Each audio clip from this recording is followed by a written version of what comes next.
Divina, and Me, Michael. Welcome.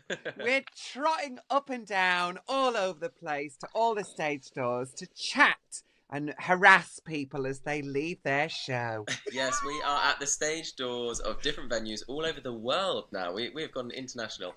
And we are going to be chatting to our favourite theatre stars. And this week we are joined by possibly one of my favourite ever, now that I've watched all of your stuff online, Jordan Kai Burnett!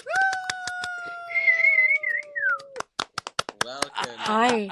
Yes, so I'm clapping for myself. I love this. It's a very American thing, isn't it? You have to believe in yourself. That is a very American thing. Is no one can tell me that I'm not the best because I'm American and we all get a trophy. We do need to point out the hair, don't we, before we start? Like, look at this guy. Yeah. It's amazing. Oh, it's amazing. so it's gorge. The hair is giving Scissorhands every day, all day. You win. Huh? You win the award, I think. Sorry, Divina. Well, I did have. Also, I would never say that. I did not say that. Michael said that. I did not say that. I would never start a friendship like that. A professional friendship, a friendship. I would never start it with somebody else. Never. I would never do that. But I will say that my hair has been in like a what I want to call a rehearsal bun beanie for days. And I woke up this morning and I truly said to myself, "Oh, I can wear a beanie." And then I thought, "Wait, you actually have hair on your head. You could wash it for these lovely people. You could wake up." I completely forgot I could do it.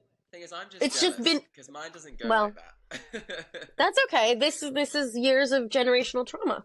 Yeah, hiding in the curls. Mine is exactly the same. I have had mine in the scraped up bun for days and days and days. And then this morning woke up and was like, I should do my hair. It would never have occurred to me. Yeah. Like, honest, I was sitting there and it occurred to me, like, I could get into my shower. This is crazy. I could wash my body. Stop. And then my hair, like, just... This is crazy. What are we going to do next? Put on clean t-shirts? I don't know. Life is wild. This is also the same for me.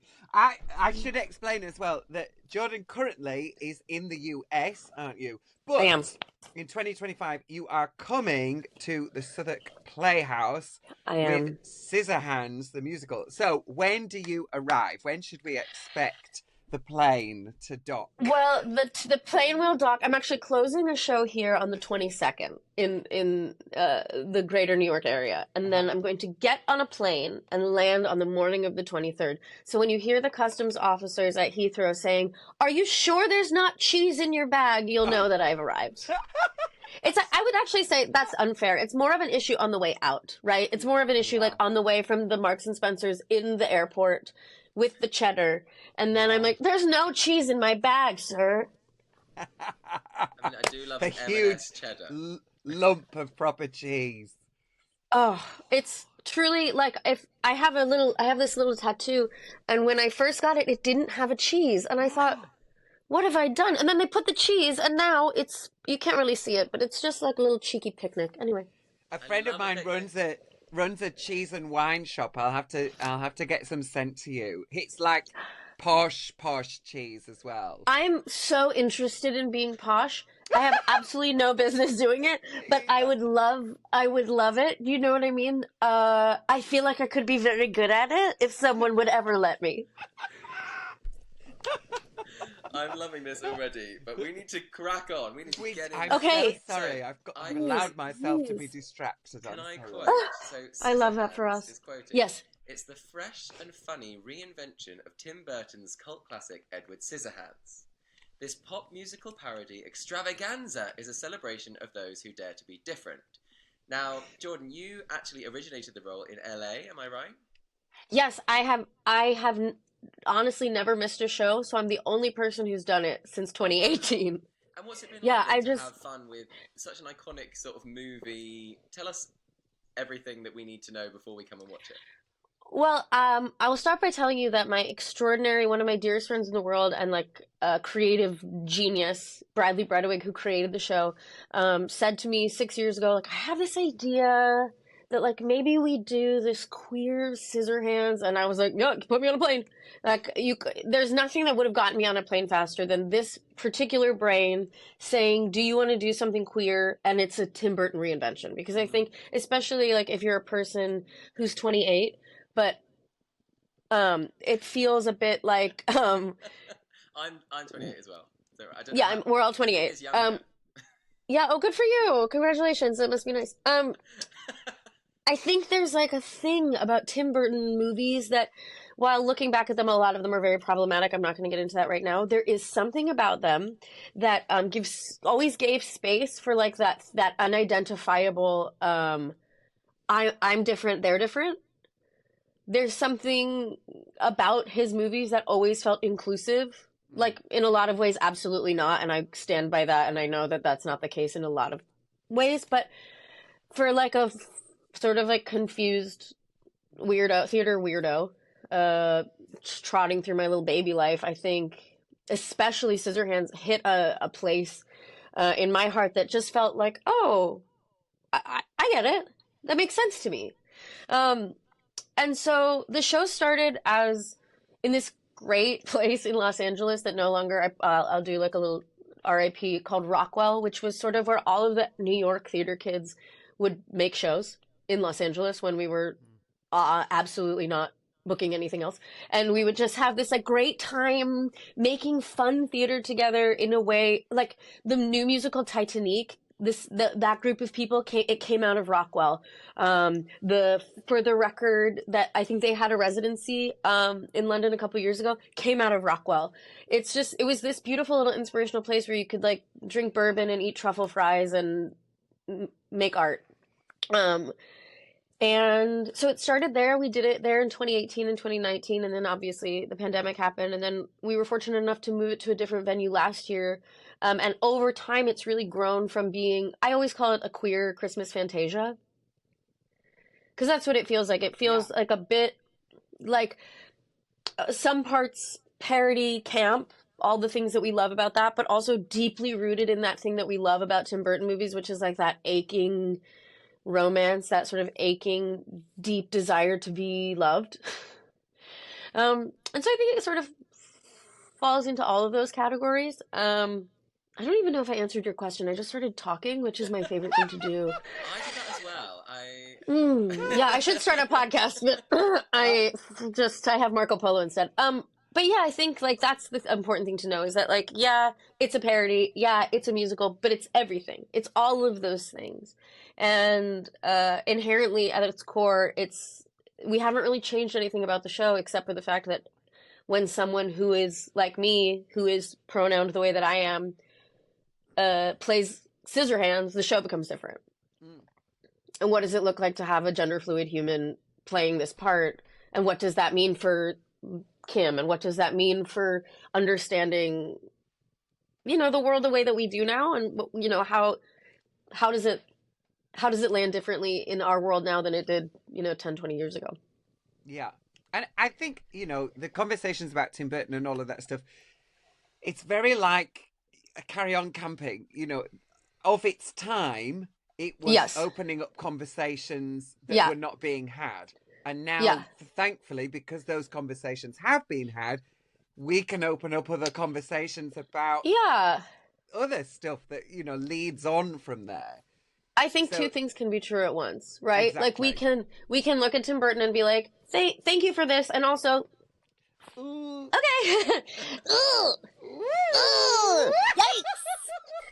But this isn't Tim Burton. This is a lot of really excellent, inclusive, brilliant, queer, wild humans putting on a musical. Yeah, which is I've really enjoyed actually looking. There are some cheeky little things online, and I'm sorry, but I've really enjoyed. Oh no, that's okay. You're allowed to film them. You're allowed to, like, in that incarnation in Los Angeles, you're allowed to film. Stud. So it's not like secretly I have this. It's like it's all over my Instagram. It's everywhere. It's the new world. It's not for everything. Obviously, if you take your phone out at Hadestown, I'm going to cut your arm off. But in this particular show, there's a party element, and as long as your flash isn't on, record it and cry to it later. pop off. Okay, good. And will that be a thing for, like, what can people expect at Southwark? What is it that they can expect there? I probably should have asked that before I started talking about it. I actually don't know. You know what? They don't ever, not to be like they don't, but like how rare is it to let an American person in to do a show in London? So like I'm just showing up and I'm like, thank you so much for having me. Do you know what I mean? Okay, Whatever they like, it's true. I have always wanted to work in London. The opportunity is so. Oh, it was my first. Well, yes, I did a reading of a show last year, which was lovely, and I don't want to discount that. But this is my first time sitting down and doing a run of a show, and I'm so excited. So I haven't asked a lot of questions. Okay, but I'm right in thinking that Michelle Visage is attached to the show. Yeah, yeah. She's one of our producers. There we go. Are you kidding? You do? Well, I did Drag Race. Right, but I don't. I mean, look. I watch shows, but I don't know who's really friends. Yeah, I mean, I wouldn't say that we're really friends. We've worked together. Yeah. You're coworkers? Exactly. She's never picked up the phone and been like, hey, girl, how you doing? Let's go for But coffee. when is the last time you called her? Do you know what I mean? Maybe you need to call her. Yeah, she wants her number. I think it might be the restraining you know what? order. We're going to work on that. We're going to work on that as a team. I will say, though, it is a pretty wild experience to have Michelle Visage, who I love just because I'm a person who has a television. Like, talking about the show that you've been doing, like, that you thought would never leave the bar. And now Michelle Visage is like, come see our big queer Fantasia. And it's my face on the poster. And then it's like queer panic and the room gets smaller. And the whole thing, I was being dramatic and my headphone fell out. But it feels like so special. Like it really feels so cool that she's a part of it. I mean, it's just super cool that you've managed to make this happen. That's the really cool thing. It's pretty extraordinary, yeah. But it hasn't been a quick journey, has it? It's not like you started it last week and then suddenly it's been a process. I was 400 years younger when we started this show. Do you know what I mean? Like, do you remember who you were in 2018? Because sometimes I think about who I was in 2018 and I want to go back in time and be like, I have to warn you. There's some crazy stuff coming. Yikes. And then like disappear. But, I think about, we did the show in 2018. We did the show again in 2019. We ran until January of 2020. I mean, this show was supposed to run for like 5 weeks from the month of December in 2018, let's say. And we ended up running until the end of March of 2019. So we ended up running for 4 months. And then we did it again. And then the world shut down.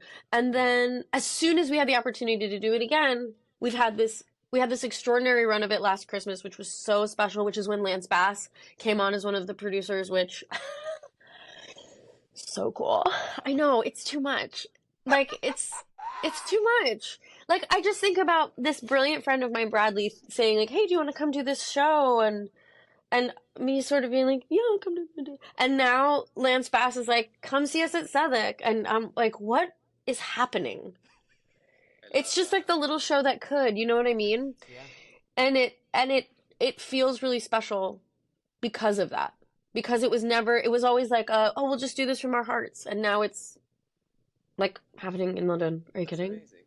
Can we go a little bit further back than 2018? I want to know, did you always have a voice? Did you always, as in singing voice, did you want to be in shows? Did you go and see shows when you were younger? What? Always. I think I came out of that could have ended in any way, right? But I was gonna say my mother, like dancing. Do you know what I mean? Like I was the kid who was. I know. You cannot believe they let me do this. You cannot believe that they love to have me talk to people. They're like, what have we done? I came out of my mother. That is what happened. Like so many do. As so many do. And if you want the 4-hour version, just call her. Her name is Iris and she'll be happy to tell you. But But I think since I was a kid, like, I was like a weirdo. So other kids would be like playing and like learning to ride a bike, which I can't do because I was busy like building a barricade out of my clothes and reenacting Eponine's death in the Act 2 of Les Mis by myself, like in a trench coat, doing like, and you will keep me safe, like 4 years old. It was twisted from the jump. But I've always loved it. I've always wanted to be in theater. I've always wanted to be an actor, a singer, a dancer. I don't think I knew I wanted to be a comedian until I understood that it was something that people would pay me to do. And then I was like, oh, I want to do that too. I could do that too. But I studied theater in school, and I was always that really, like, I pride myself now on being like a cool guy. Like, I have nose piercings and tattoos, and like I kind of have this like weird shag haircut, and I sing rock and roll. But I was like that. Hi, I'm Jordan. I'll be singing these 16 bars. What's your name? Like, I was that person in like a jewel tone dress, being like buzz, buzz, buzz with the buzzer, like a nightmare. I think about my friends that are still my friends now, and I'm like, I put them through so much. Like, they had to watch me sing the trolley song so many times. That's actually trauma. And then, like, I guess I kind of, like, leveled out because that's what happens when you stay on Earth. You're just like, oh, I gotta chill out. But I love it. I love theater. I love musical theater. I love it I'm such a nerd for it. And I always have been. Yeah. Oh. Like, yeah, let's test it. Yeah, we're ready for it. So you've got 30 seconds. Okay. To name as many musicals as you can. Are you ready? On my dirty phone. Wait, hang on. Is it any musical, like Anytime, Golden Era, New, anything? Any musical. Okay. Just as many as you can. Okay. Go. Death Becomes Her, Cats, Hair, Sideshow, Jekyll and Hyde, Jesus Christ Superstar, Joseph and the Amazing Technicolor Dreamcoat, On the Town, City of Angels, Working, My Name is Alice, My Favorite Year, Into the Woods, Passions, Pacific Overtures, Sunday in the Park with George, Sweeney Todd, Company, Merrily We Roll Along, Cabaret, Titanic, Tenderloin, Paint Her Wagon, Brigadoon, Porgy and Bess. Oh. Wow. That was amazing. 24. I think that's our best yet. I think that is the best yet. That was amazing. Did you say Scissorhandz?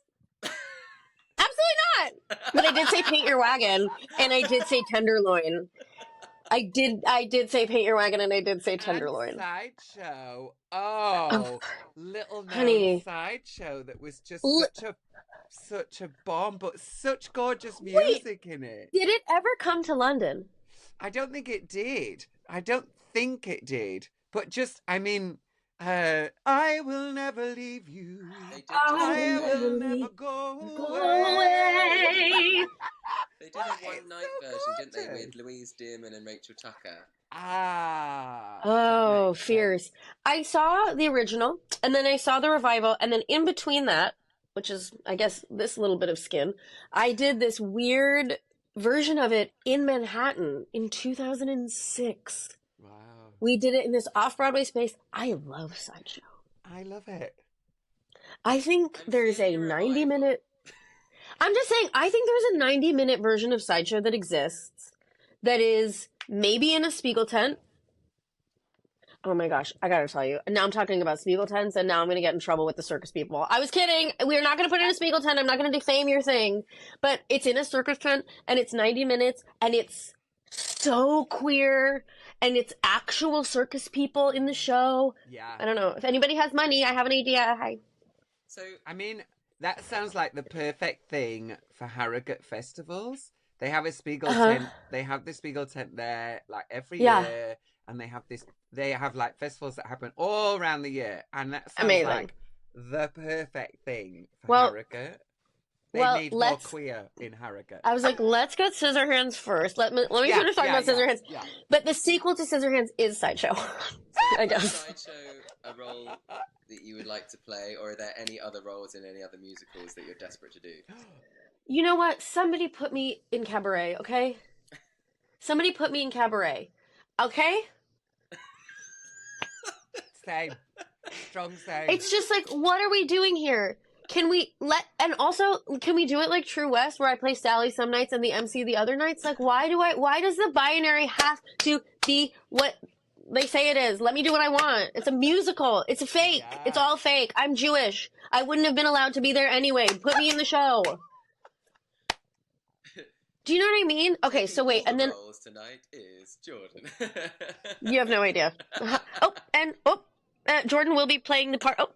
For some reason, Jordan has a sock puppet on their hand, and I suppose that we're just gonna let her do it. They're coming in with 2 sock puppets, and oh god, okay, maybe we give the people their money back. Tonight, Cabaret will be played by Jordan Kai Burnett.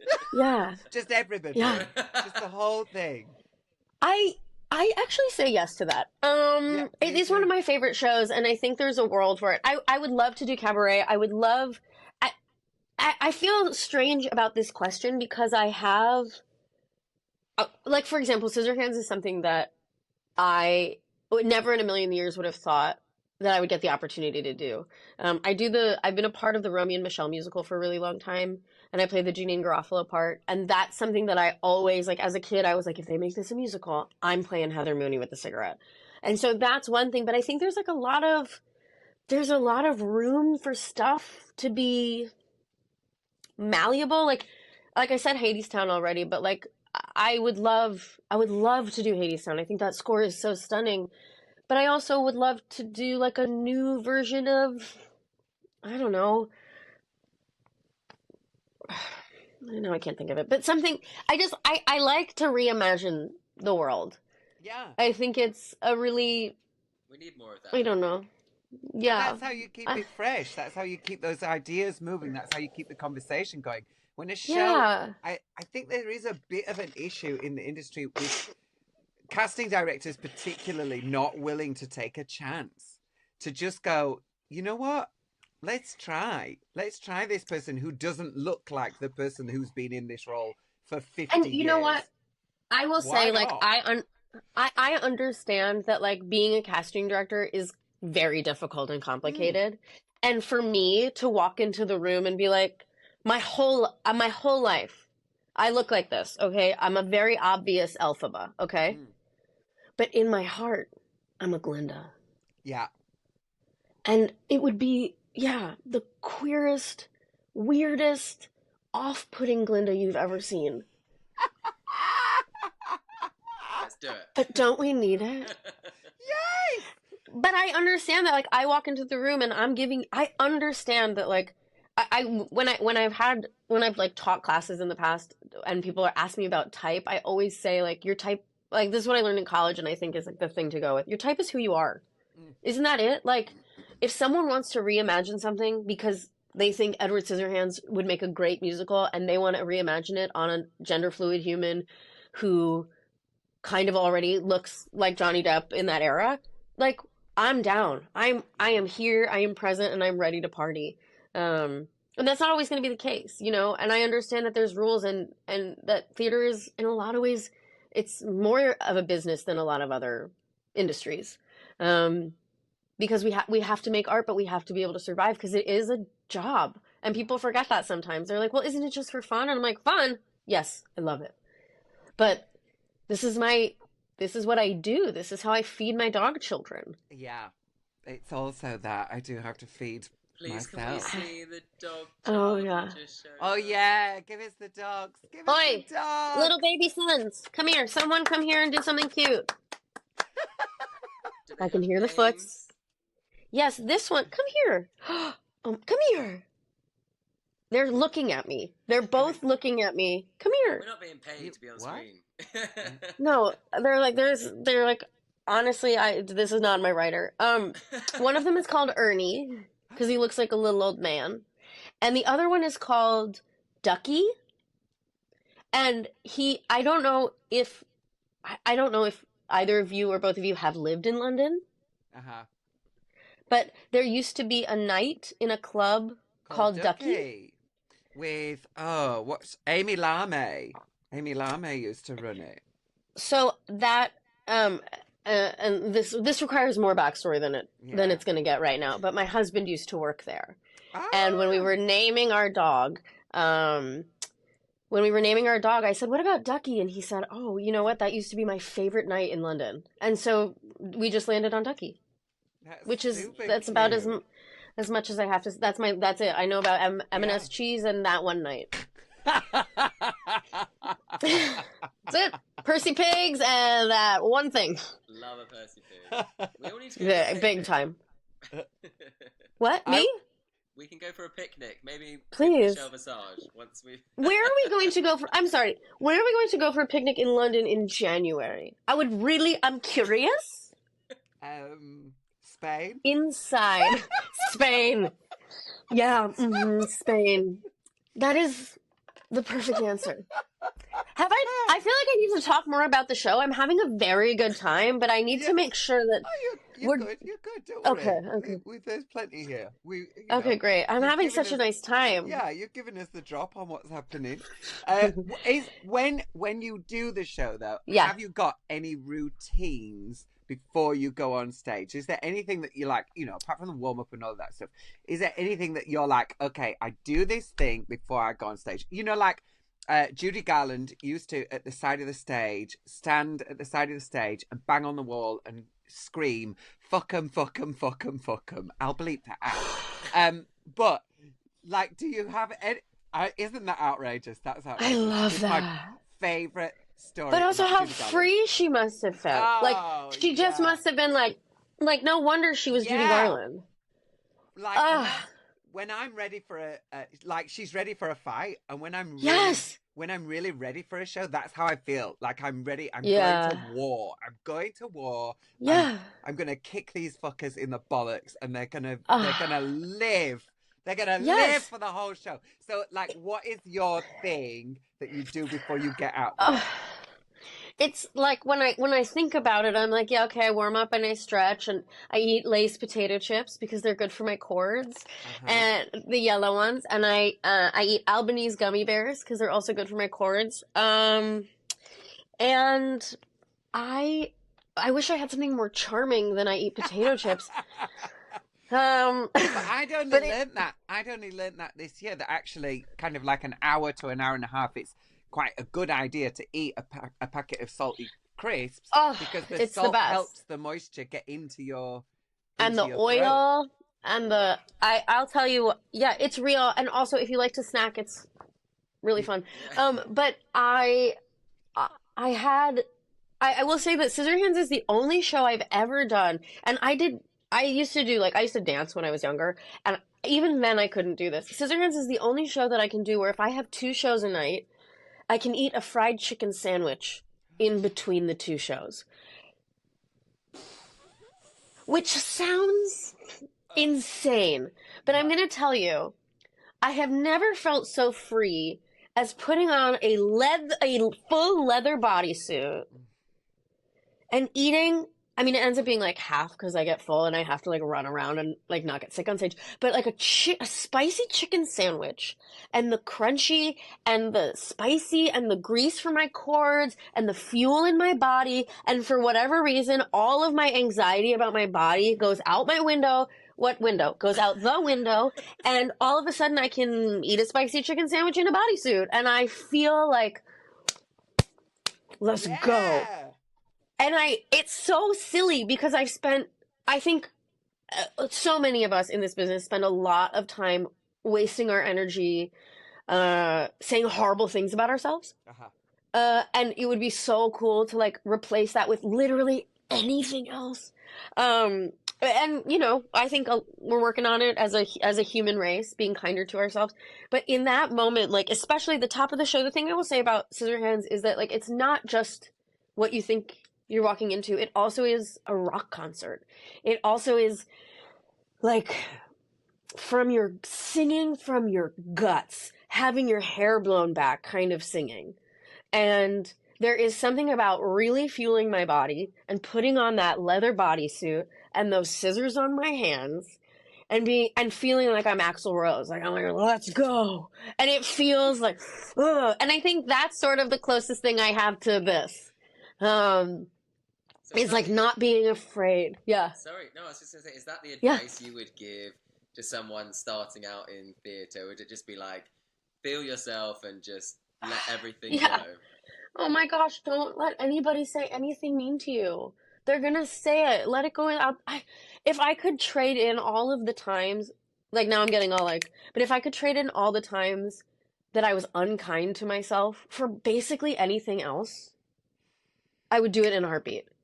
Because even now, like, look, I'm cool. I like, pretty much, I like what this does. This is pretty much what it does. It's not doing much more, not doing much less.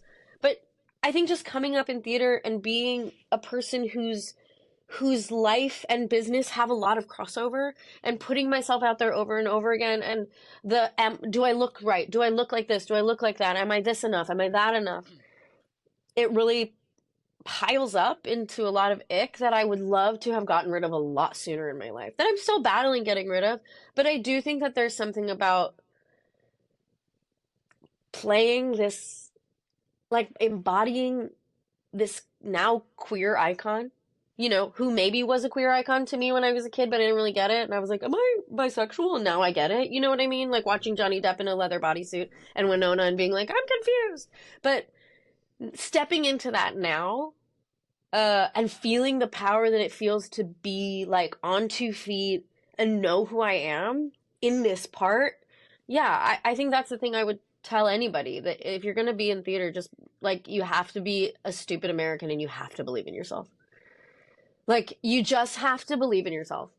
Like, I don't even call myself an American. I call myself a New Yorker because I'm not an American. I'm a New Yorker. But there is that sort of like absolute American mentality of like, everybody gets a trophy. And I think like that is helpful. If you believe you should have a trophy, it's going to be a lot harder for people to tell you you're not going to have one. I love that. I think that's great advice. I think that's great advice. So we've got a little thing to finish. I'm going to sing a line from a song, and then you finish the line. And then if you can give us a line from Scissorhandz, and we'll get somebody else to complete that line. All right? So Gorge, okay. I've picked the song from a show that you've already mentioned. So, a tiger is a tiger, not a lamb, mein Herr. There it is. Yes. Okay, stunning. So now we just need something to finish us off. The start of a line. I gotta think of something really good. And also, I don't know that we mentioned a lot of the music in Scissorhandz is already like, it's more like a jukebox kind of vibe. Yeah, it's a mixtape. I think of it as a mixtape because it's a lot of 90s energy. Yeah. And I think that's like an important part of it. But you know what? I'll give you a simple one because I feel like this is going to be, I don't even sing this one, but then I don't think we'll get tricked. Okay. It's the most wonderful time. Oh my God. Okay, yeah, fave. Absolutely. That's good, right? Someone wants, that's an easy one. 100%. They should get that. Absolutely. Jordan, it has been such a joy to chat with you. Thank you. My pleasure. I hope that I'll see you at the show. Yeah. When does it run? Let us know. Well, there we go. That's the right answer, right? January 23rd.